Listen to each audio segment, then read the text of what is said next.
하나님 말씀 보겠습니다. 하나님 말씀 누가복음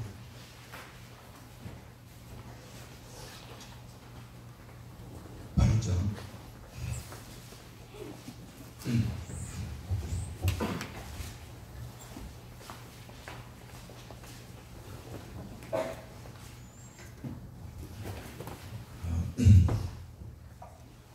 40절부터. 오늘 이 시간이 마지막이기 때문에 시간이 없어요. 그래서 말을 빨리 할 거예요. 그러니까 여러분 잘 들으세요. 말을 빨리 하고 성경을 막 많이 찾을 거예요. 여러분 그 형광펜이나 이런 거 많이 이렇게 체크를 해두시고, 핸드폰에다가 메모하실 수 있는 분들은 메모해 두시고 그렇게 했으면 좋겠어요. 40절 우리 다 같이 40절부터 42절까지만 읽겠습니다. 시작. 예수께서 돌아오심에 무리가 환영하니 이는 다 기다렸음이로라. 이에 회당장인 야이로라 하는 사람이 와서 예수의 발 아래에 엎드려 자기 집에 오시기를 간구하니 이는 자기에게 12살 된 외딸이 있어 죽어가니로라. 예수께서 가실 때에 무리가 밀려들더라. 아멘. 예수님께서 돌아오심으로 시작을 해요. 어디서 돌아오신 거예요? 어저께 어디 갔다 오셨어요? 거라사 가셨잖아요. 거기서 귀신 들린 한 사람 만나러 갔다 오신 거거든요. 거기서 돌아오신 거예요. 돌아오시니까 무리가 환영하고 다 기다렸대요. 어제 들었죠? 사람이 필요해서 기다리는 사람이 있고 사랑해서 기다리는 사람이 있고, 여기 나오는 무리는 예수님을 필요해서 기다렸을까요? 사랑해서 기다렸을까요? 잘 모르긴 몰라도 필요해서 기다렸던 것 같아요. 왜냐하면 이들은 아팠거든요. 이들은 가난했어요. 이들은 예수님의 그 능력이 필요했었어요. 그래서 예수님이 오니까 환영하고 기다렸던 거예요. 그런데 사랑하면은 능력이 없는 사람도 기다려요. 사랑하면은요. 여러분 하나님이 우리를 사랑하세요. 그래서 사람들은 우리가 능력이 없으면 별로 안 기다려요. 사람들은요. 우리가 능력이 없고 공부 못하고 돈 못 벌고 뭐 별로 형편이 없고 그러면 우리를 기다리고 환영해 준 사람 많지 않아요. 심지어 가족도요. 우리가 약해져 있고 병들고 그러면은요 별로 안 기다려요. 그래서 옛말에 김병의 효자 없다 이런 말이 있어요. 김병의 효자 없다. 무슨 말인지 알아요? 그러니까 엄마 아빠가 날 낳아주고 길러주고 먹여주고 다 양육해줬음에도 불구하고 병이 걸리면 아무리 효자 효녀라 할지라도 그렇게 섬기지를 못하는 거예요. 그게 인간이에요. 그런데 우리 주님은 달라요. 우리 주님은 우리가 병들고 우리가 영향력이 없고 우리가 죄 짓고 우리가 가치가 없고 우리가 형편없대도 우리 주님은 우리를 사랑하세요. 그래서 우리를 기다리세요. 우리랑 완전 달라요. 우리는 예수님이 능력이 있어서 기다리는데, 예수님 능력 없으면 안 기다릴 거예요. 예수님이 능력 없으면 안 기다리는데, 예수님은 정반대로 우리가 능력 없어도 우리를 기다리신다. 여러분 그 예수님이 있다고 믿고 그 예수님과 사귀는 자들은요 이 세상에서 잘 살아요. 아무리 힘들고 어려워도 친구들이 내 마음 이해해 주지 못하고 엄마 아빠 할머니 할아버지가 내 마음 이해해 주지 못해도 그래도 잘 산단 말입니다. 여러분 많이 예수님의 사랑을 받는 분들이에요. 그러니까 잘 사세요. 스트레스 받을 일이 앞으로 더 많을 거예요. 그런데 예수님이 영원히 우리와 함께 하세요. 그러면 우리는 잘 살 수가 있어요. 할렐루야. 축복해요. 41절 보시면, 그래서 기다렸던 사람들 중에 한 사람이 회당장 야이로예요. 회당에 으뜸 가는 사람이라는 거예요. 회당은 유대인들이 이스라엘에서 쫓겨나서 이스라엘 민족이 이제 망했어요. 나라가 없어졌어요. 그래서 식민 통치를 받으면서 뿔뿔이 흩어졌어요. 근데 유대인 남성 10명 이상만 되면 회당을 짓고 거기서 하나님 말씀을 듣고 기도하고 서로 토론하고 이런 장소였어요. 그 하나님을 기억하면서 그 회당에 장인 야이로라고 하는 이름하는 사람이 있었는데, 그 사람도 예수님께 와서 엎드려서 우리 집에 좀 와주세요 그런 거예요. 왜 우리 집에 와달라고 그런 거예요? 42절 19절. 이는 자기에게 12살 된 외딸이 있는데 죽어갔기 때문이에요. 12살, 우리 딸이 12살인데 너무 예쁘고 사랑스럽고 그러거든요. 근데 이 딸이 꽃도 못 피워보고 죽어간다면 아버지 마음이 어떻겠어요? 그래서 예수님을 기다렸던 거예요. 예수님, 당신이 좀 오시면 우리 딸 살아날 수 있을 것 같아요. 좀 우리 집 좀 와주시면 안 돼요? 이런 거란 말입니다. 근데 야이로 이름의 뜻이 뭔지 알아요? 야이로 이름의 뜻은 그가 살리리라. 그가 살리리라. 이름은 그가 살리리라요. 근데 자기 딸을 살려요? 못 살려요? 못 살려요. 유대인의 그 야이로, 회당장 야이로는 이름이 그가 살리리라는데 자기 딸도 못 살려요. 무능력한 아버지예요. 여러분, 인간은 다 그래요. 아무리 자기 딸을 사랑해도요, 능력이 없기 때문에 살려낼 수가 없는 거예요. 그러니까 아버지, 어머니, 할머니, 할아버지, 목사님, 전도사님, 사모님, 간사님 다 인간이에요. 우리는 못 살려요. 우리를 믿으시면 여러분 큰 코 다쳐요. 하나님 한 분만 믿으시기를 축복해요. 그 하나님이 예수님이세요. 아멘. 크게 하셔야 돼요. 하나님만 믿으시길 축복해요. 그 하나님이 예수님이에요. 그래서 그 예수님 믿는 거예요. 그 예수님이 살려내시는 거예요. 그래서 이제 예수님이 그 야이로의 말을 듣고 야이로 집으로 가려고 했어요. 그런데 무리가 밀려드는 거예요. 사람들이 많이 왔어요. 왜? 사랑해서? 필요해서? 필요해서. 다 필요했어요. 다 무능력한 사람들이기 때문에 유일한 능력자 예수님 오기만 기다리면서 그렇게 밀려드는 거예요.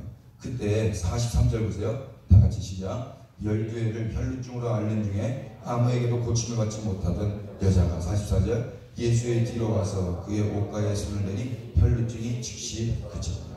아멘.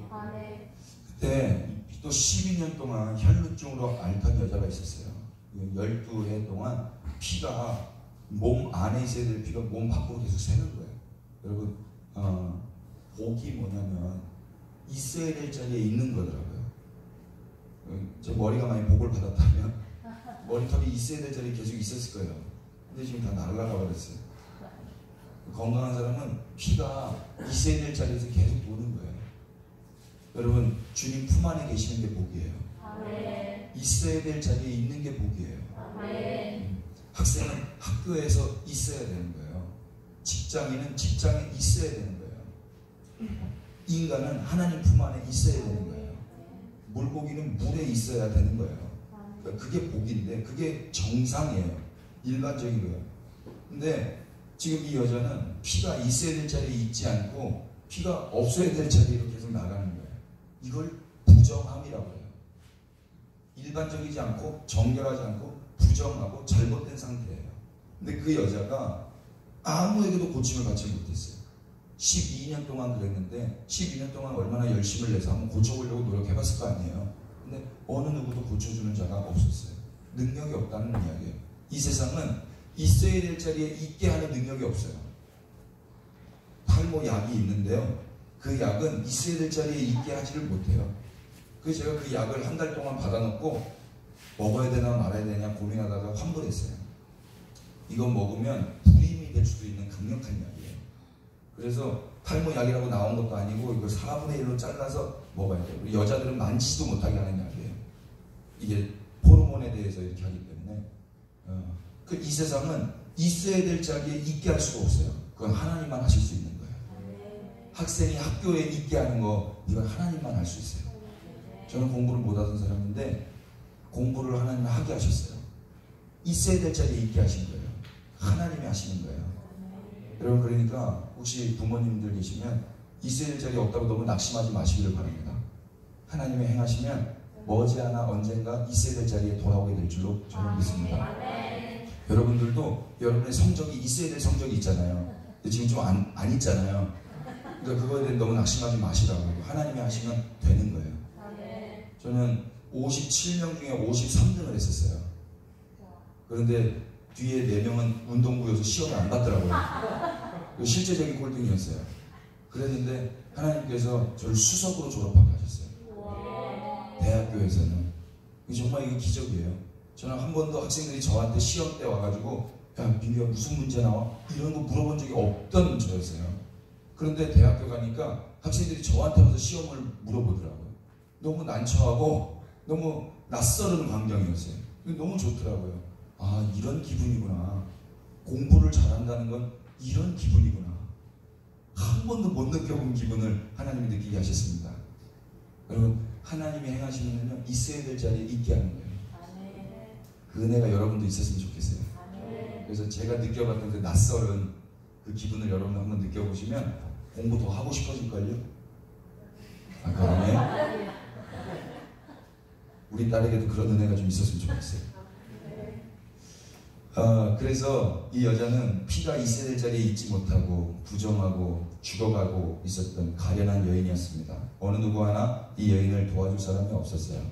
근데 44절, 그래서 이 여자도 예수님 소문을 듣고 예수님 뒤로 와서 그의 옷가에 손을 댔습니다. 왜 이런 행동을 했냐면, 유대인의 문헌에 보면은요, 랍비 문헌에 보면 부정한 자가 정결한 자의 옷을 만지면, 부정한 자가 정결한 자를 건드리면 그 부정한 자의 부정함은 정결한 자에게 넘어가고 정결한 자의 정결함은 부정한 자에게 넘어온다 라는 글귀가 있어요. 그리고 레위기서에서도 보면은 부정한 자가 시체를 건드리면, 정결한 자가 시체를 건드리면 부정해진다라는 글이 있어요. 그래서 어저께도 예수님이 굳이 안 만지셔도 되는데도 불구하고 만지셨잖아요. 그것은 뭐냐면 예수님의 정결함이 그 시체에게로 넘어가서 그 사람이 정결하게 회복되고, 예수님은 그 사람의 부정함을 담당하시고 그렇게 부정케 되시는 거예요. 이게 십자가의 은혜였어요. 이런 분은 우리 예수님밖에 없으십니다. 그래서 이 유대인들은 그 문헌, 그 어떤 문화적 배경, 그 어떤 선 이해가 있었기 때문에 예수님 뒤에 가서 그 정결하신 예수님의 옷에 손을 대고 자신의 부정함은 예수님께 들어가고 예수님의 정결함은 자신에게 오기를 원하는 마음에서 이렇게 손을 갖다 댄 거예요. 이 여자 착한 여자예요? 나쁜 여자예요? 네. 뭐 나빴다라고 말하기는 좀 그렇지만 그래도 이건 범죄예요. 그렇지 않아요? 여러분, 만약에 독감에 걸렸는데 친구들한테 애취 하면서 이렇게 가까이 가서 침을 튀기고 막 몸을 만지게 하고, 그러면 여러분 그 사람 예뻐 보여요? 징그러워 보여요? 눈병 걸렸는데 자기 막 눈 비벼가지고 막 대려고 그러면, 전염병 걸려서 이렇게 막 대려고 그러면 그 사람 좋아하겠어요? 싫어하겠어요? 싫어하죠. 가족끼리도 싫어요. 가족끼리도. 그래서 감기 걸리면 국 따로 먹는 거예요. 감기 걸리면 같은 국 이거 떠먹으면 감기 옮잖아요. 그래서 사랑하면 감기 걸렸을 때 입을 막고 마스크를 쓰고 서로를 배려해 주잖아요. 근데 이 여자는 배려할 겨를이 없는 거예요. 자기가 살아야 되기 때문에 예수님은 어떻게 되든 상관없이 어떻게든 나만 살면 되는 거예요. 그래서 손을 대서 나의 부정함을 예수님께 전달하고 예수님의 정결함을 자기에게 가지고 오고 싶은 마음밖에 없었던 거예요. 선한 마음은 아니에요. 그렇죠? 아름다운 모습은 아니에요. 그런데 인간의 어쩔 수 없는 모습이에요. 내가 살기 위해서 누군가를 죽여야 하는 그런 어쩔 수 없는 인간의 모습인 거예요. 이 세상은요, 1등을 하려면 누군가는 2등이 돼야 되잖아요. 맞아요? 누군가 정상에 올라가려면 누군가를 짓밟고 올라가야 된단 말입니다. 이게 세상의 교육이에요. 그래서 1등 하려고 하는 거 아니에요? 이 여자도 그런 면에서 봤을 때는 우리가 섣불리 나쁜 여자라고 말하면 안 될 것 같아요. 이해는 돼요. 그런데 그때 예수님이 뭐라고 말해요? 예수님이 46절 보세요. 다 같이 시작.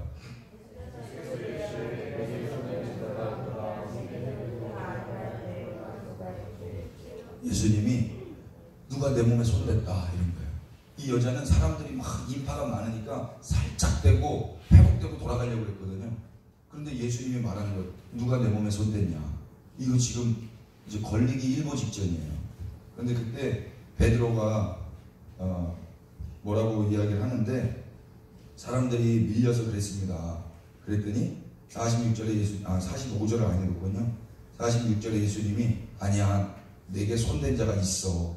내가 내 몸에서 능력 나가는 게 느껴졌어. 예수님이 이렇게 말한 거예요. 그래서 이 여자가 47절에 이제 못 숨기겠다. 이제 들통났다 생각하고 떨면서 예수님 앞에 엎드린 거예요. 그리고 자기가 손댄 이유와 그리고 나게 된 것들을 사람들 앞에 이야기를 한 거예요. 분위기가 어떻게 됐을까요? 사람들이 여기 많았어요? 찍었어요? 많았어요. 많았는데 이 여자가 이렇게 한 거 알았어요? 몰랐어요? 사람들 아무도 몰랐어요. 지금 자기는 알고 예수님만 알아요. 제자들도 몰랐어요. 제자들도. 베드로도 몰랐어요. 사람들도 몰랐어요. 근데 예수님이 누가 내 몸을 만졌다. 내가 능력 나간 게 내가 느껴졌다. 그래서 이 여자가 이제 빼박이구나 해가지고 예수님 앞에 엎드려가지고 예수님 제가 그랬습니다. 이렇게 말을 하는 거예요. 사람들이 이 이야기 들을 때 저는 기겁했을 것 같아요. 왜냐면 이 여자는 부정한 여자거든요. 사람들이 막 너무 많아가지고 막 부딪히고 있는 상황이거든요. 그때 예수님 앞에 나올 때 사람들 건드렸을까 안 건드렸을까? 건드렸어요. 사람들 건드리면서 터치하면서 왔을 거란 말입니다. 어떤 전염병이 있는데 몰랐는데 여기 안에 그 전염병 걸린 사람이 있다고 생각을 해보세요. 몰랐는데 그러면 그 사람한테 잘았어, 교회 잘았어, 수련회 잘았어 이럴 수 있어요? 예전에 메르스라는 그 전염병이 돌아올 적도 있어요. 그게 그냥 쉽게 잡힐 수 있었는데 왜 이게 대한민국 전역에 퍼졌냐면 이 사람이 자기가 메르스 걸렸다고 신고를 안 한 거예요. 그리고 택시를 타고 어디를 가고 그러면서 전염병이 퍼졌다고 그러잖아요. 그럼 그 사람들에게 칭찬받겠어요? 지탄받겠어요? 지탄받죠. 자기가 병이 있어서 옮길 수 있는 거를 자기가 알고 있다면 자기가 알아서 격리되어야 될 거 아니에요. 조금 야속하다 할지라도 모두를 위해서.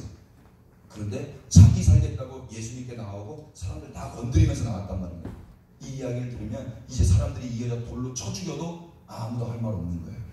왜냐면 이 여자는 멀쩡한 사람들을 부정하게 만들게 했던 죄인이기 때문에. 그래서 이제 죽을 걸 각오하고 예수님 앞에 나와가지고 이야기합니다. 그런데 기적이 일어나요. 48절 보세요. 다 같이 예수께서 시작. 예수께서 이르시되 따라 내 믿음이 너를 구원하였으니 평안하라 하시다. 아멘. 예수님이 이 여자에게 뭐라고 말해줘요? 따라 그래요. 예수님 결혼했어요? 안 했어요? 네, 예수님 딸 있어요? 없어요? 예수님 딸 없어요. 근데 갑자기 여기서 예수님 딸을 낳아버리세요. 어떻게 낳아줬대요? 예수님이 부정케 되심으로 딸이 생겨버립니다. 그러면 제 머리 혹시 만지고 싶은 충동 같은 거 없었어요? 사람들이 그러더라고. 한 번만 때려보면 안 돼요. 근데 그렇게 말하는 사람은 대학생들은 없어요. 고등학생도 없어요. 중학생 뭐 몇 명이 있을까 말까? 초딩이나 유딩들은 꼭 그렇게 이야기해요. 걔네는 솔직하기 때문에. 근데 어른들도 정말 만지고 싶어 하시는 분들이 있는데 그걸 말을 못 하는 거예요. 그래서 계속 관찰하고 있어요. 이렇게. 뭐가 이렇게 따가워서 이렇게 딱 돌아오면 누가 날 째려보고 있어. 그런데 제 어떤 허락 없이 이렇게 만지면 그거 예의 바른 거예요? 무례한 거예요? 무례한 거죠. 그래서 제 머리 이렇게 함부로 이렇게 만지지 못해요. 아무리 만지고 싶고 이게 신기하고 먹음직도 하고 보암직도 해서 이렇게 만지고 싶다 해도 그렇게 안 되는 거예요. 맞습니까? 그리고 이렇게 예쁘고 잘생긴 거 보면 한번 이렇게 만져보고 싶지 않아요? 저만 그래요? 이렇게 예쁜 거, 이 꽃 같은 거 이렇게 보면 손으로만, 아니 눈으로만 봐야 되는데 한번 이렇게 만지고 싶고 이런 거 있잖아요. 백화점 같은 데 너무 좋은 거 보면 뭐 이렇게 저만 그래요? 사람도 우리 애기들 보면 제가 너무 예뻐가지고 막 만지고 싶고 막 이런 거 있지 않아요? 있잖아요. 그런데 내 몸에 내 손이 더러워. 그럼 만지면 돼요? 안 돼요? 안 되잖아요. 그런데요, 이런 게 무사통과로 하이패스로 만져도 되는 관계가 있어요. 그게 어떤 관계예요? 네, 부모 자식 간의 관계예요. 우리 아들 딸들은요, 지 손에 뭐가 묻었던지 상관없이 올라가면 만져요. 제 머리에 올라와서 그냥 막 만져요. 제가 조금 우리 아들은 요즘에 제가 뭐 떨어져가지고 이렇게 주스려고 하잖아요. 잠깐만요, 그대로 계세요 그러는 거예요. 왜? 그러면은 올라타가지고 목만 타고 있어요. 무조건 제가 쭈그려 앉아있으면은 무조건 목마를 타러 올라와요. 제가 너무 나쁘지 않고 기분이 좋아요. 제가 키가 크니까 지가 목마를 못하니까 복창만 하고 있다가 제가 앉으면 이제 달려오는 거예요. 이거 무례한 거예요? 사랑스러운 모습이에요? 그런데 만약에 여러분이 저 이제 한 2번 봤는데 제가 이렇게 주술려고 잠깐만요 목사 잠깐만 계세요. 그리고 저한테 매달린다. 제 목마를 탄다. 이거 무례한 거예요? 사랑스러운 모습이에요? 왜? 우리들은 아직 관계가 그 관계가 아니기 때문에. 공감이 돼요? 지금 이 여자는 누가 보더라도 맞아 죽을 상황이었는데 그래서 사람들이 돌 들고 쳐 죽이려고 하는 일촉즉발의 위기 가운데 있었을 거예요. 그런데 예수님이 첫 마디가 뭐냐면 알아. 그러니까 예수님이 부정해졌어요. 예수님의 그 온전함이 이 여인에게 넘어가고 이 여자의 부정함이 예수님께 넘어갔다고. 그래서 예수님부터 이 여자를 쳐 죽일 수도 있는 그 근거가 있고 많은 사람들도 함께 쳐 죽일 수 있는 근거가 있는 이 위기의 상황 가운데 예수님이 이 여자를 향하여 딸이라고 부른단 말입니다. 그래서 거짓말처럼 죽을 위기에서 이 여자가 아버지가 생기는 복으로 전환되는 거예요. 완전 바뀌는 거예요. 그리고 예수님이 뭐라 그래요? 네 믿음이 너를 구원하였으니 평안히 가라 하시더라. 아멘. 여러분 이 말씀 오해하시면 안 돼요. 이 여자의 어떤 믿음이 이 여자를 구원했습니까? 이 여자를 구원한 게 무엇인지에 한번 여러분 포커스를 맞추고 한번 묵상을 해보세요. 이 여인을 구원한 건 예수님의 선포였습니다. 이 여자가 손댄 거는요, 그걸 믿음의 행동으로 간주하면 이 여자는 돌마다 죽게 된 인생이에요. 무례한 여인이에요. 사람들로부터 일평생 지탄받아 마땅한 인생이란 말입니다. 어떻게 너 하나 살겠다고 여러 사람 그렇게 피곤하게 하니? 너 하나 살겠다고 여러 사람 그렇게 부정케 하니? 이 나쁜 여자야. 이렇게 욕먹어도 싼 여자잖아요. 그러니까 이 여자의 행동을 가리켜서 믿음이라고 말할 수는 없단 말입니다. 이런 공식 가운데 있기 때문에 기독교가 여지껏 욕을 먹은 거예요. 나만 살겠다면 되겠다라는 그 의도, 그 인식 가운데 세상 사람들 아랑곳하지 않고 나만 내 믿음 가지고 열심히 신앙생활한 거예요. 그래서 사람들로부터 무례한 기독교라고 욕을 먹는 거예요. 아니요, 이건 믿음의 행동이 아니에요. 이거는 욕심의 행동이에요. 욕심이 잉태한즉 죄를 낳고요, 죄가 장성한즉 사망에 이르러요. 그래서 이 여자는 죽어야 마땅한 여자예요. 욕심이 결국 사망으로 인도하는 죽어 마땅한 여인인데 그 죽어 마땅한 여인을 우리 예수님이 낳으신 거예요. 다시 딸로. 그래서 여기서 말하는 이 믿음은 예수 그리스도이십니다. 이 여자를 구원한 건 예수 그리스도세요. 그래서 너의 믿음이 너를 구원했다는 말은 너의 예수가, 너의 예수 그리스도가 너를 구원했다. 그러니 너 이제 평안히 가라. 이러시는 거예요. 여러분, 예수님만 구원자 되신다고 믿으시죠? 여러분의 어떤 행위나 여러분의 어떤 열심이나 여러분의 어떤 바람이 여러분들을 구원하는 게 아니에요. 여러분들의 소원이 우리를 구원하는 게 아니고 예수님이 구원자 되십니다. 어떻게 구원하셨냐면 예수님이 부정케 되시고 예수님이 더러워지시고 예수님이 딸이 없는 분인데 딸을 만들어내시고 우리가 구원을 받는 거예요. 이런 분은 예수님밖에 없으세요. 그래서 이 여자는 이제 아버지가 생긴 거예요. 이 여자는 위에 그 야이로의 딸처럼 아버지가 안 나와요. 어쩌면 아버지로부터도 버림받았을 수 있어요. 왜냐하면 이 여자는 부정한 여자이기 때문에 가족들마저도 어떻게 할 수 없는 여자거든요. 그래서 자기 스스로 자기 인생을 책임져야 하는 여자였어요. 근데 이름도 없고 능력도 없고 가족도 없고 아주 가련한 여자예요. 그런데 이 여인에게 이제 예수님이 아버지가 되어주시는 거예요.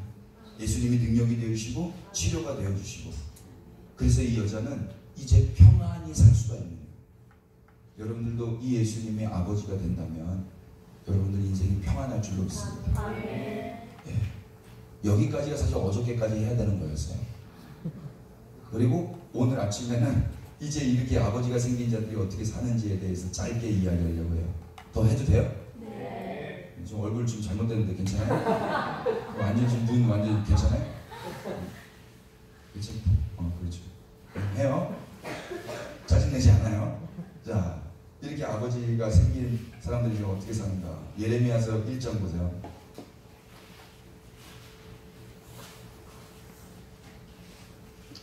예레미야서 1장 4절부터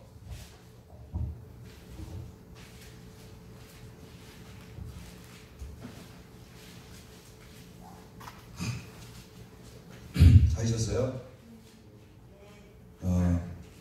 4절부터 5절까지 읽겠습니다. 여호와의 말씀이 시작. 여호와의 말씀이 내게 임하니라. 이르시되 내가 너를 모태에 짓기 전에 너를 알았고 네가 배에서 나오기 전에 너를 선별하였고 너를 여러 나라의 선지자로 세우노라 하시고. 아멘. 하나님께서 예레미야라는 이 꼬맹이에요. 여러분 정도 될 것 같아요. 여러분 같은 꼬맹이를 뭐라고 말씀하시냐면 내가 너 모태에 짓기 전에 알았다 그래요. 하나님은요 우리를 엄마 뱃속에서 짓기 전부터 알고 계셨대요. 이게 복음이에요. 세상 사람들은요 유명한 사람 알기를 원해요. 능력 있는 사람 알기를 원해요. 그런데 우리 예수님, 우리 하나님은요 모태에서 짓기 전부터 알았다 그래요. 그 사람이 어떤 사람으로 성장하고 어떤 사람으로 변화되고 이게 중요한 게 아니고 이미 우리 하나님은 우리를 알고 계시는 거예요. 예레미야도 그렇게 알았다 그래요. 그리고 배에서 나오기 전에 성별했다 그래요. 이 세상에 나오기 전부터 구별해서 이렇게 딱 지키신 거예요. 또 여러 나라의 선지자로 세운 거예요. 선지자는 공부 많이 하고 뭐 능력이 있고 건강하고 뭐 학력이나 뭐 배경이 좋고 해서 세워지는 게 아니고 뱃속에 들어가 있을 그때부터 세움을 받는 거예요. 그 말은 뭐냐면은 선지자나 그 어떤 일을 감당하는 데 있어서 인간의 능력은 사실 필요가 없다는 걸 의미해요. 아직 준비가 되지 않은 그 상태부터 세우는 거기 때문에. 이해돼요? 준비가 안 됐는데 세운다는 건 내가 이제 준비시킬 거야 이런 말이랑 똑같은 거란 말입니다. 여러분 하나님이 여러분들 동일하게 저도 동일하게 우리가 준비되지 않았을 때 부르시고 결정하셨다고 저는 믿습니다. 이게 하나님의 방법이에요. 그래서 예레미야를 그렇게 불렀어요. 그러면 예레미야 좋아해야 돼요? 슬퍼해야 돼요? 하나님이 부르고 선지자로 세우면 좋아해야 되는 거 아니에요? 근데 예레미야는 뭐라고 반응합니까? 6절 보십시오. 내가 시작 내가 이르되 슬프도소이다 주 여호와여 보소서 나는 아이라 말할 줄을 알지 못하나이다. 네. 예레미야는 슬펐어요. 하나님이 불렀는데도 슬퍼요. 이유가 뭐예요? 자기가 아이이기 때문에 그래요. 여러분 이게 인간의 실존이에요. 하나님이 불러도 자기의 현실을 통해서 하나님의 부르심을 슬퍼해요. 하나님이 부르시면 기뻐해야 되는 거예요. 연예인들이 모모랜드가 제 이름을 불러준다면 어깨가 좀 으쓱해질 것 같아요. 많은 사람 앞에서. 그런데 제가 그 씻지도 않고 막 이빨에 고춧가루 껴있고 제 상황이 별로 안 좋아. 그런데 제 이름을 부른다? 그러면 좀 창피할 것 같아요. 조금. 이게 사람이에요. 내가 준비가 되어 있지 않으면 그때 누가 부르는 건 아주 창피해져요. 그렇지 않아요? 엘리베이터에서 우리 집사님을 만났는데 같은 아파트에 살고 있었어요. 엘리베이터에 둘밖에 이제 없는 거야. 근데 저는 그때 이분의 민낯을 처음 봤어요. 그 이분이 반갑게 인사를 해야 되는데 숨으시더라고요. 이렇게. 야, 집사님 불렀는데 이분이 슬프도소이다 이런 반응을 보이시더라고요. 그때 알았죠. 역시 위장된 인생은 슬프구나. 여러분 하나님이 우리를 부를 때 슬퍼하지 마시기를 바라요. 우리의 능력으로 일하시는 분이 아니고 그분의 능력으로 일하시기 때문에 우리의 어떠함 때문에 슬퍼하지 않아도 돼요. 아이여도 상관없고요. 말을 못해도 상관없어요. 인간의 무능력함은 전능하신 하나님이 일하실 수 있는 기회가 돼요. 이게 정말 아멘이 되면 좋아요. 저는 무능력한데 그래서 하나님이 살아계심이 드러날 때가 많았어요. 저는 작곡을 배운 적이 없고 음악을 잘 몰라요. 근데 예수님이 제 삶에 찾아오시고 예수님을 향해서 노래하던 것들이 지금 여러분들이 부르는 노래가 된 거예요. 너무 신기하고 놀라워요. 어저께도 이렇게 오는데 너무 신기하고 놀라워요. 좀 전에 부른 노래 하나님이 저에게 주신 노래였어요. 알고 계셔요? 모르시는 분도 있는가 보다. 너무 놀라운 건 엘리베이터를 탔는데 어떤 분이 제가 만든 노래를 부르고 있는 거예요. 근데 너무 잘못 부르고 계신 거예요. 지금처럼 오늘도 이 노래를 들으면 너무 좋은데 제가 만든 그 원곡과는 조금 달라요. 그런데 너무 감동해요. 그래서 제가 막 말해주고 싶었어요. 그거 제가 만든 노래인데 그렇게 부르시면 안 되는데 이렇게 말해주고 싶었는데 말하면 안 되잖아요. 모르는 사람 엘리베이터에서 단둘이 있는데 그분 얼마나 놀라겠어요. 막 말해주고 싶은 거예요. 그 제가 만들었는데. 여러분, 이 세상 누가 만들었는지 알아요? 알고 계시는구나. 이 하루 누가 주신 줄 알아요? 우리의 몸 누가 주셨어요? 주님이 다 만들어서 주신 거예요. 근데 이거 모르는 사람들이 더 많아요. 이거 누가 말해야 되겠습니까? 우리가 말하는 거예요. 모르는 사람한테 우리가 말해주는 거예요. 그런데 이거 말할 때 우리가 능력이 없어도 상관없겠죠? 우리가 아이여도 상관없겠죠? 그분이 행하신 일에 대해서 그냥 말하는 거니까 우리의 어떠한 거는 상관없잖아요. 근데 왜 슬퍼하냐고. 우리의 무능력함은 그분의 전능하심을 드러낼 수 있는 더 좋은 시간이고 도구며 기회가 되는 거예요. 그러니까 무능력한 것 때문에 슬퍼하지 마세요. 거울 보고 낙심하지 마세요. 왜 아멘 여기서 확 줄어들어요? 지금 요즘 세대는 거울 보고 이 얼굴이 능력이 돼요. 이 비주얼이 능력이 된단 말입니다. 근데 아니에요. 하나님 앞에서는 우리의 어떠함은 능력이 될 수가 없어요. 아이여도 괜찮고 말 못해도 괜찮아요. 그래서 하나님이 이렇게 이야기해요. 7절에 너는 아이라 말하지 말고 내가 너를 누구에게 보내든지 가며 내가 내게 무엇을 명령하든지 말할지니라. 너는 아이라 말하지 말래. 너의 약함을, 너의 그 연약함을 말하지 마. 그리고 하나님 앞에 나와서 이제 연약함 말하지 않으셔도 돼요. 이제는 하나님의 말만 하셔도 시간이 부족해요. 너는 아이라 말하지 마. 너 없는 거 이야기하지 마. 부족한 거, 결핍된 거 그거 이야기 안 해도 돼. 그냥 내가 보내는 대로 가서 순복하고 그렇게 말하면 돼. 여러분도 그렇게 하실 수 있게 되길 축복합니다. 그리고 8절 보세요. 너는 그들 때문에 두려워하지 말라. 내가 너와 함께하여 너를 구원하리라. 여러분, 두려움을 이길 수 있는 방법은 안 두려워하려고 노력하는 게 아니에요. 그럼 더 두려워져요. 제가 두려움을 이겨보려고 소리를 질러봤거든요. 더 무서워. 교회 예배당에는 귀신이 없냐 있냐 이거 가지고 친구들이랑 얘기를 했는데 저는 없다고 했어요. 믿음이 좋아서. 교회 안에 어떻게 귀신이 있냐. 근데 그 친구는 있다는 거예요. 그래 그러면 내가 밤에 한번 내가 확인해 보겠다. 그래서 아무도 없는 교회 예배당 불을 다 꺼놓고 주님이 계시니까 귀신 없으니까 하나도 안 무섭잖아요. 어렸을 때. 근데 너무 무서운 거야. 나 혼자 있는데. 그래서 무서워서 소리를 예수님 찬양 노래를 불렀어요. 근데 예수님 찬양 이게 혼자 있으니까 울리니까 더 무서운 거야. 그래서 근데 기도해야 되겠다. 찬양하니까 무서우니까 주여 이렇게 소리 질러서 더 크게 기도해야 되겠다. 주여 주여 더 무서운 거야 막. 그래서 걸어다니면서 기도해야 되겠다. 걸어다니면서 기도하는데 이게 발이 안 떨어지는 거예요. 무서워가지고. 해봤어요 여러분? 한번 해봐요. 혼자 철야해보세요. 아무도 없는데 그렇게 교회에서. 그런데 그러다가요 너무 무서워. 정말 다리가 안 떨어지는 거예요. 진짜 본드에 붙은 것처럼 너무 무섭고 이게 나의 현실이구나. 나는 이렇게 겁쟁인 거니까 살려주세요. 그 자리에서 이렇게 움직이지도 못하고 이렇게 주저앉아가지고 이렇게 울고 있었어요. 근데 하나님이 저에게 찾아오셔서 그 주님의 그 사랑, 위로, 평안을 주시면서 그 포카리스웨이트 알죠? 파란 하늘 문개구름 어떤 그런 느낌이 확 열려지니까 눈을 감고 그 주님의 평안 가운데서 그 어둠 가운데서 막 제가 이제 막 자유롭게 돌아다닐 수가 있는 거예요. 여러분 하나님이 살아계십니다. 이제 무섭지 않은 거예요. 두렵지 않은 거예요. 두려움을 이겨보려고 내가 노력해서 두려움을 내쫓은 게 아니고 나의 연약함을 겸손히 인정하고 그렇게 죽을 그 두려움 가운데 벌벌 떨고 있을 때 주님이 찾아오시니까 거기서 해방되는 거예요. 여기도 보세요. 그들 때문에 두려워하지 말라. 내가 너와 어떻게 한대요? 함께 한대요. 주님의 함께 하심이 두려움을 이기는 유일한 길입니다. 그래서 요한일서 4장 18절에 따르면 온전한 사랑이 두려움을 내쫓나니 이렇게 말씀하세요. 온전한 사랑은 하나님 한 분입니다. 그분이 두려움을 내쫓는 거예요.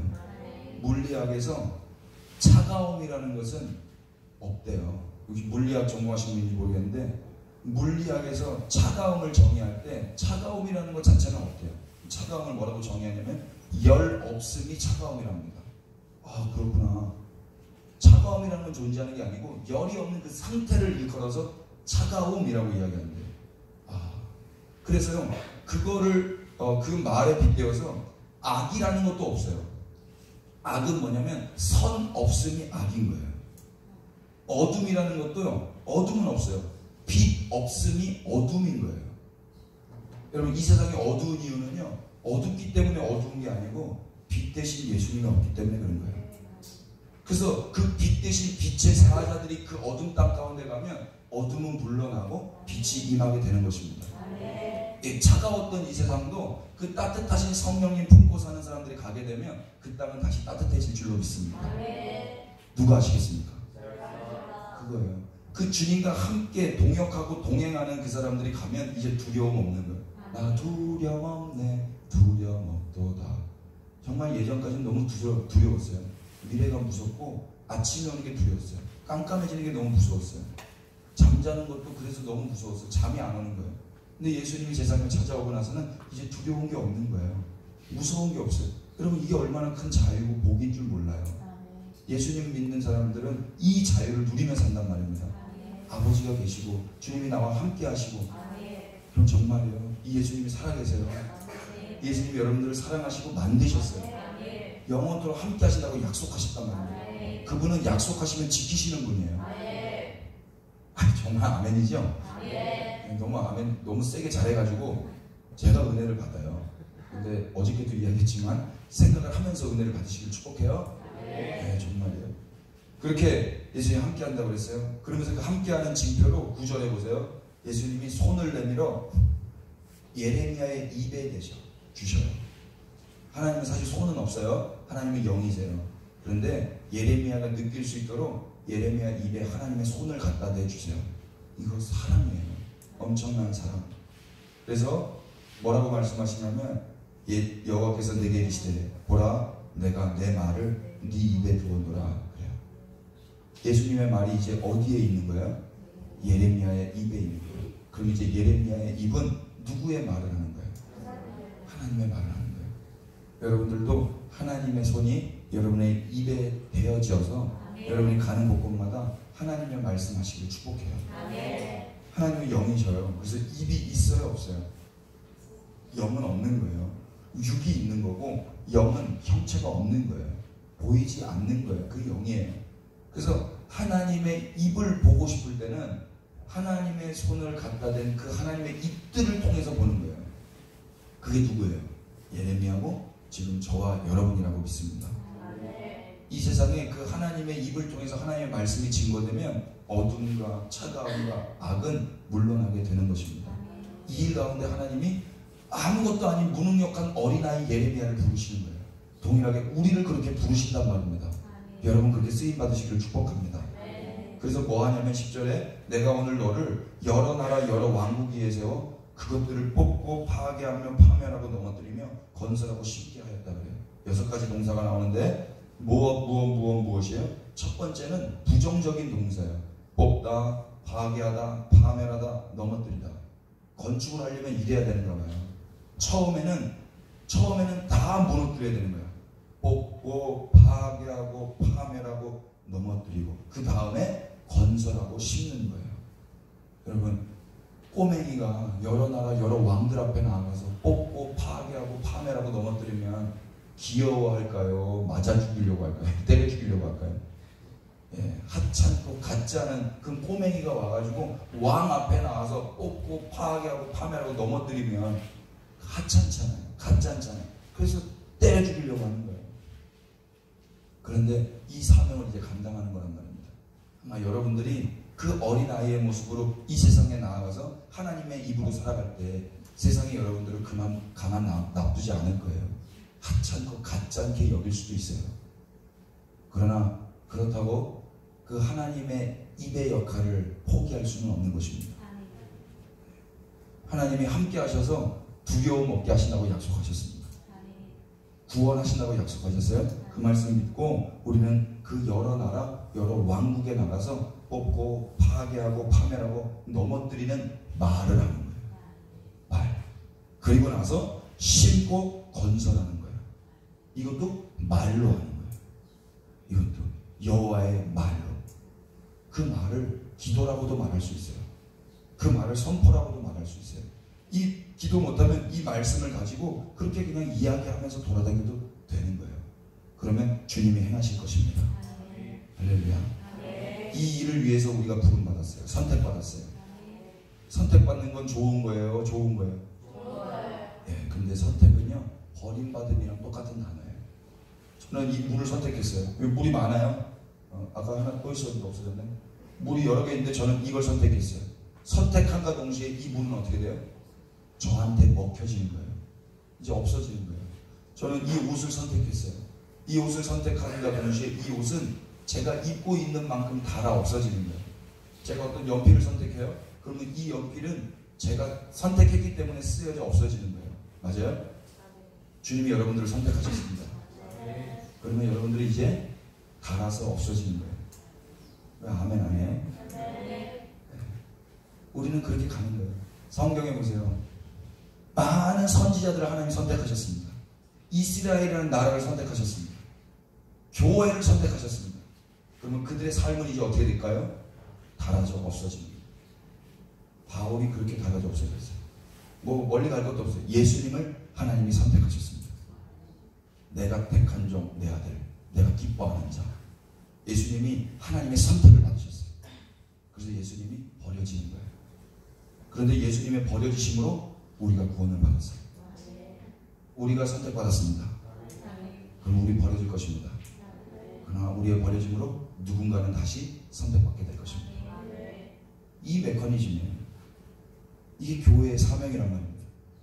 근데 이거 그냥 하면 어려우니까 주님이 늘 우리와 함께 하신다고 하신 거고, 또 그 함께 하신 가운데 우리에게 좋은 것들을 많이 주셨어요. 우리 그 말씀만 좀 찾아봐 주십시오. 23장 열어보세요. 예레미야서 23장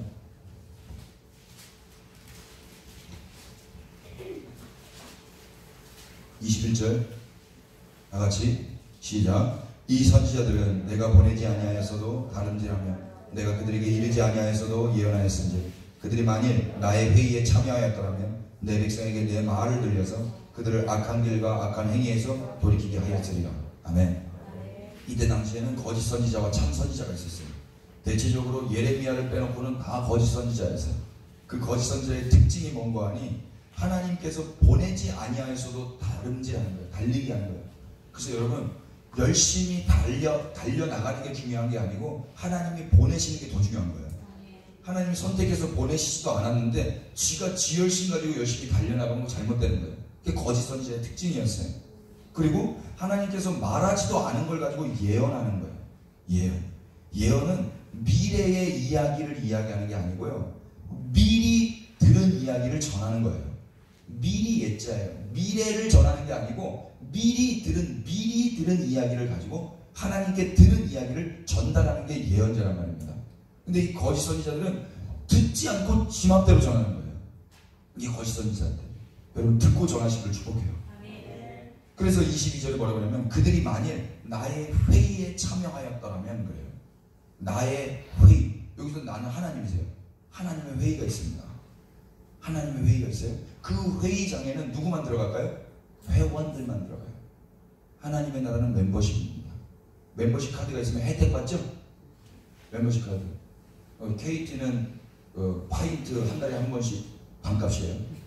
배가에서. 좋은 소식이에요? 복음을 들었나요? 멤버십만 그 회의에 들어갈 수가 있어요. 그 회의의 회장님은 누구예요? 하나님이에요. 그리고 거기에 선택받은 사람들은 회원들인 거예요.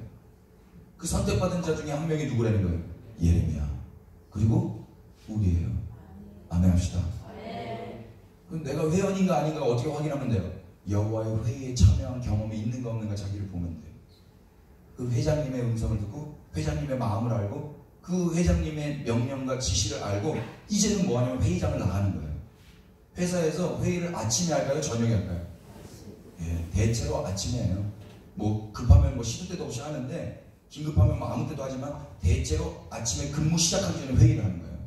그리고 오늘의 우리가 해야 할 일이 무엇인지 그 부장님, 뭐 차장님, 과장님에게 듣는 거예요. 그런데 그건 부장님의 마음이에요? 회장님의 마음이에요? 회장님의 마음을 부장님이 전달하는 거예요. 부서들에게 가서. 여러분 우리는 하나님 나라의 사원들입니다. 회원들입니다. 주님이 우리를 그 회원 가운데로 부르셨습니다. 능력이 없는 아이이며 말할 줄 모르는 아이인데 그 무능력한 자들은 주님의 나라의 회원들로 부르신 거예요. 그분이 능력이 있기 때문에. 그래서 회의를 열어놓고 그분의 마음을 풀어내십니다. 그래서 그 여호와의 회의 가운데 들어간 자는 자기 마음에 있는 이야기를 하는 게 아니라 그 회장님의 마음에 있는 이야기를 듣고 그 말을 증거하는 거예요. 이게 참 선지자입니다. 자기의 능력이 들어갈 필요가 없어요. 그 회장님의 마음만 잘 전하면 돼요. 그런데 이 삶을 살다 보면은 이제 다 없어지고 사람들로부터 환영은 아니고 이제 미움과 멸시와 모욕과 눈물을 경험할 수도 있겠지요. 그러나 또 다음날 회의에 들어가서 그 사건을 보고하면 돼요. 하나님, 어저께는 이런 일이 있었습니다. 회장님, 이제 오늘 무슨 일을 해야 됩니까? 또 회의 안건을 듣고 또 나가는 거예요. 여러분, 여호와의 회의 가운데 많이 참여하시길 축복합니다. 이 공간이 여호와의 회의장 되기를 축복합니다. 여러분의 방에 딱 써붙여 놓으세요. 여호와의 회의장. 회장님과 함께하는 은밀한 시간에 방해하지 마세요. 우리 집 어제 그저께 이사 갔거든요. 방이 3개인데 너무 애들이 좋은가 봐요. 집이 이렇게 좁던 집에서 조금 큰 집으로 이사를 갔어요. 우리 교회 사택으로 들어갔는데 애들이 막 너무 좋으니까 지 방이라고 다 이렇게 붙여놓은 거예요. 노크해 주세요. 뭐 이러면서 은밀한 뭐 이렇게 막 붙여놨어요. 귀여운데요. 여러분의 그 방들마다 그 방들이 여호와의 회의장 되기를 축복해요. 그래서 거기서는 회원들만 들어가는 거예요. 회원들. 여호와의 회의장에서 딴짓하면 안 돼요. 여호와의 회의장이에요. 여기가 여호와의 회의장이에요. 여러분 심령이 여호와의 회의장 되시길 축복합니다. 안 그러면 자기 속 안에 있는 것들을 가지고 그냥 이야기하는 거예요. 그걸 거짓 선지자라고 해요. 하나님이 뭐라고 그래요? 만일 나의 회의에 참여하였더라면 내 백성에게 내 말을 들려서, 하나님의 백성에게 하나님 말을 들려서 그들을 악한 길과 악한 행위에서 돌이키게 하였을 것이다. 그런데 내 회의에 참여하지 않으니까 이 일을 못하고 있구나 그러고 있는 거예요. 이 징병당의 사람들이 악한 행위와 악한 길에서 돌이키기를 원하시면 아멘 합시다. 아멘. 그러려면 우리의 열심으로 됩니까? 여호와의 회의장에 들어가야 됩니까? 먼저는 여호와의 회의장에서 그분의 마음을 듣는 거예요. 그래서 방법론은 그분으로부터 말미암는 거예요. 나의 능력이나 나의 은사나 나의 어떠함으로 나아가는 게 아니고 여호와의 회의장에서 들은 그것 가지고 나아가는 거예요. 그렇게 하시길 축복해요. 그래서 하나님은 전능하시지만 하나님이 쓰시는 그 일의 패턴이 뭐냐면 무능력한 우리와 동역하시는 거예요. 무능력한 우리와. 아모스서 말씀 한번 찾아보십시오. 아모스서 3장. 성경에 아모스가 없다고 말하지 말아주시길 바랍니다. 아모스서 3장 7절입니다. 다같이 찾으셨으면 읽겠습니다. 주 시작. 주 여호와께서는 자기의 비밀을 그종 선지자들에게 보이지 아니하시고는 결코 행하심이 없으시리라. 아멘. 한 번만 더 시작. 주 여호와께서는 자기의 비밀을 그종 선지자들에게 보이지 아니하시고는 결코 행하심이 없으시니. 아멘. 하나님께서 모든 것을 스스로 하실 수 있는 분이십니다. 전능하신 분이세요. 그런데 하나님이 어떻게 일하신다고요? 자기의 비밀을 그종 선지자에게 보이지 아니하시고는 결코 행하심이 없으시대요. 여러분들이 하나님의 종, 하나님의 선지자, 하나님의 회의장에 들어가 있는 하나님의 사람들로 쓰임 받으시기를 축복합니다. 그래서 그 회의장에서 주님의 비밀을 듣는 거예요. 내 마음은 이래. 내가 그걸 열어서 너한테 가르쳐 줄게. 그래서 이 악한 길, 악한 행위 가운데 있는 사람들을 다 의로운 길로 인도하려. 이게 우리의 사명이란 말이에요. 말씀 한 문을 더 주세요. 아모스서 4장 13절이에요. 한 장만 더 넘겨요. 보라, 시작. 보라, 산들을 지으며 바람을 창조하며 자기 뜻을 사람에게 보이며 아침을 어둡게 하며 땅에 높은 데를 밟는 이는 그의 이름이 만군의 하나님 여호와시니라. 아멘. 이 온 땅을 통치하시는 그 하나님이 어떤 일을 하시냐면요, 산들을 지으며 바람을 창조하며 자기 뜻을 누구에게 보이신대요? 사람에게 보이는 거예요. 사람. 그래서 사람들만 아멘 하십시다. 아멘. 그러면 여러분 하나님의 뜻을 보셨습니까? 하나님의 뜻을 보는 사람이 있고요, 하나님의 뜻을 보지 못하는 사람이 있는 거예요. 여호와의 회의장 안에 들어가는 멤버십들은 하나님의 뜻을 보게 되는 것입니다. 하나님이 그래서 여러분들과 함께 그 회의장으로 초대하시는 거예요. 아들아, 딸아, 이제 내가 너 구원했잖아. 너 내가 낳았잖아. 너 거듭났잖아. 너 병 고쳐졌잖아. 너 이제 두려움 없잖아. 슬픔 없잖아. 너 이제 자유롭잖아. 이제 나와 함께 나의 회의장에서 이제 내 말 듣자. 내 말 듣고 이제 내가 보내는 그 땅 가운데서 내가 누군지를 선포하려. 하나님은 영이셔서 육들이 영의 말을 못 들어요. 이 코드가 맞아야 된다 그러잖아요. 110볼트에는 110볼트를 꽂아야 되고 220볼트에는 220볼트를 꽂아야 되는데 영은 영으로 통하고 육은 육으로 통해요. 영으로 난 것은 영이요, 육으로 난 것은 육이니. 요한복음 말씀에 나오는 거예요. 그러니까 같은 종이 같은 종을 낳아요. 나무는 뭘 낳아요? 나무를 낳아요. 닭은 뭘 낳아요? 닭을 낳아요. 육은 육을 낳을 수밖에 없어요. 그래서 육의 말을 백날 해봤자 육밖에 없는 거예요. 육의 세상 가운데 영이 나아지려면 영의 말이 나와야 되는 거예요. 누가 아시겠습니까? 육을 살고 있지만 영으로 말미암아 사는 사람들이 육을 향해 나가는 거란 말입니다.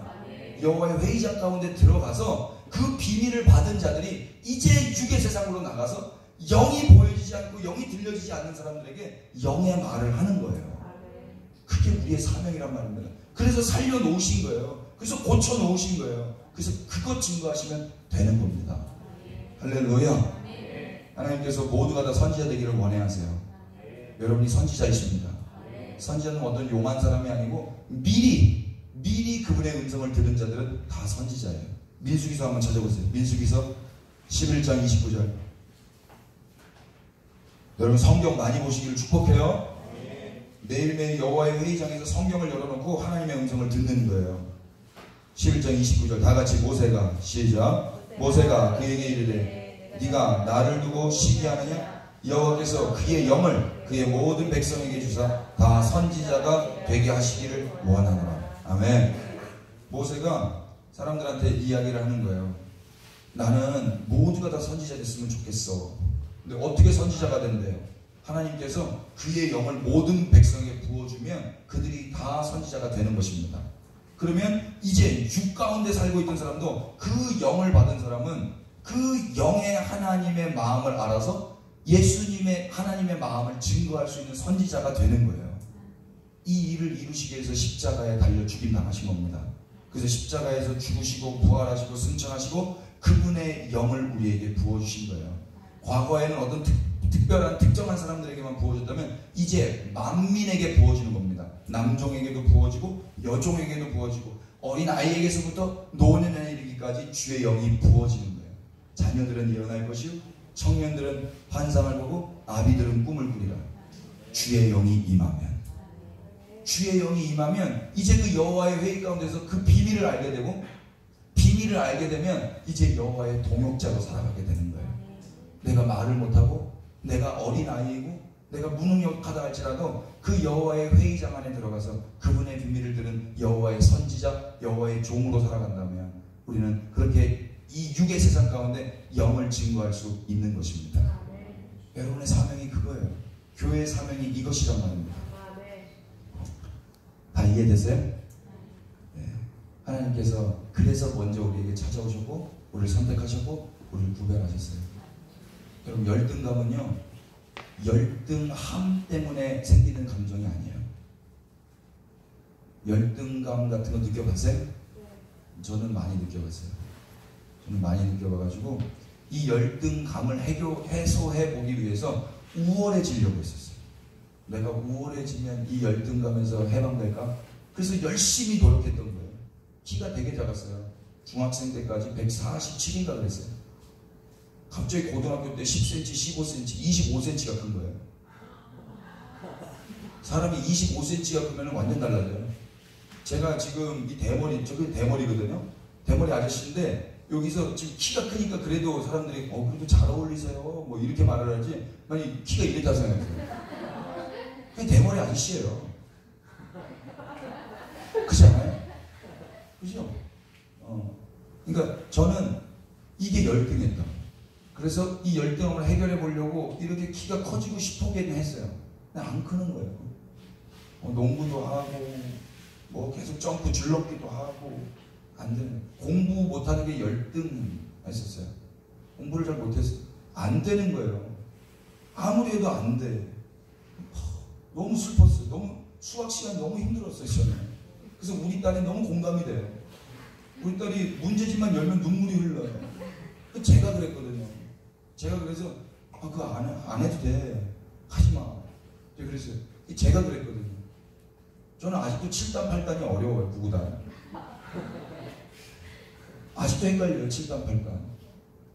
근데 우리 딸도 어려워하시더라고요. 너무 힘들었어요. 열등함 때문에. 그런데요, 하나님이 제 삶에 찾아오시고 나자 열등감이 사라졌어요. 여러분도 열등감이 사라졌으면 좋겠죠? 열등감은요, 열등하기 때문에 느끼는 감정이 아니에요. 열등감은 언제 해소되는 줄 아세요? 가르쳐 드릴게요. 열등감은요, 사랑받으면 해결돼요. 그러니까 열등감을 해결하기 위해서 우울해지려고 노력한다고 열등감이 해결해지는 게 아니고 더 열등해져요. 그런데 열등함을 그냥 가지고 있는데 그 열등한 자가 사랑을 받잖아요. 그러면 열등감에 빠지지 않아요. 그래서 열등감과 열등함은 다른 거예요. 저는 열등해요. 그러나 열등감에 빠지지 않아요. 저는 머리숱이 열등해요. 여러분 되게 우등하세요. 머리숱이 저보다 더 많잖아요.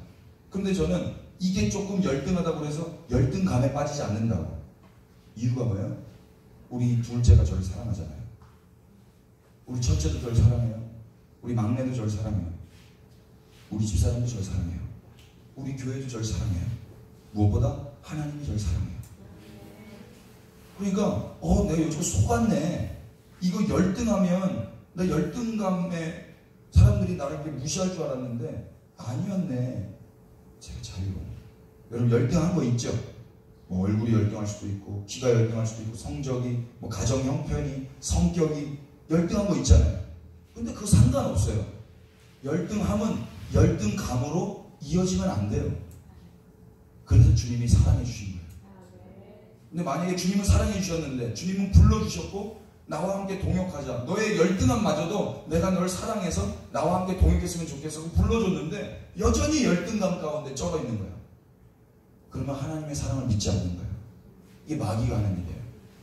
열등함을 인정하세요. 어쩌라고. 나 열등한데. 그런데 어쩌라고. 주님이 날 사랑하신다는데. 근데 나 대머리야. 어쩌라고. 나 사랑한다는데. 우리 집사람이 날 사랑하고 나 결혼했고 우리 아들 딸들이 나를 사랑해주고 또 대머리여도 교회에서 이렇게 사랑해주고 무엇보다 하나님이 날 사랑하신다는데 어쩌라고. 그래서 뭐 어쩌라고. 나 열등한데. 그러면 자유예요. 여러분 열등하죠? 왜 아멘 없다? 우등하고 싶어요? 열등해도 괜찮아요. 하나님의 사랑만 있다면. 네, 좀 부족해도 괜찮아요. 하나님의 사랑만 있다면. 저 우리 집사님 함께하고 있잖아요. 왜 함께하게요? 제가 열등하기 때문에 함께하는 거예요. 제가 막 잘하고 운전도 잘하고 건강하고 뭐 이런 것도 다 잘하고 그러면 옆에 사람이 필요가 없어요. 저 혼자 하면 되니까. 근데 제가 모질하거든요. 잘 못해요. 그러니까 도와줘야 되는 거예요. 그래서 붙는 거예요, 사람들이. 여러분 열등한 게 복임을 믿으시기 바래요. 아멘 돼요? 그러니까 열등함 때문에 이제 우울할 필요 있다 없다. 열등함을 해결해 보려고 부르짖어 기도할 필요 있다 없다. 복을 걷어차는 거예요. 야 그거 너 열등해가지고 내가 너랑 함께 하려고 그랬는데 너는 그거 필요 없구나. 너는 어떻게든 네가 강해지기만을 원하는구나. 내가 너랑 영원히 함께하면서 너와 함께 하려고 그랬는데. 이해가 돼요? 예레미야는 열등했어요. 그리고 예수님의 사람들 다 열등해요. 그런데 예수님이 사랑하셔서 선택하셨어요. 그리고 이제 버림받은 인생을 살 거예요. 그러나 예수님이 늘 함께 하셔서 여호와의 회의 가운데 초대하시고 여호와의 선지자 그 종으로 부르셔서 비밀을 먼저 알려주시고 그래서 예수님과 동역하시기를 원하셔요. 저는 여러분들이 그런 삶 사시길 축복합니다. 기도합시다.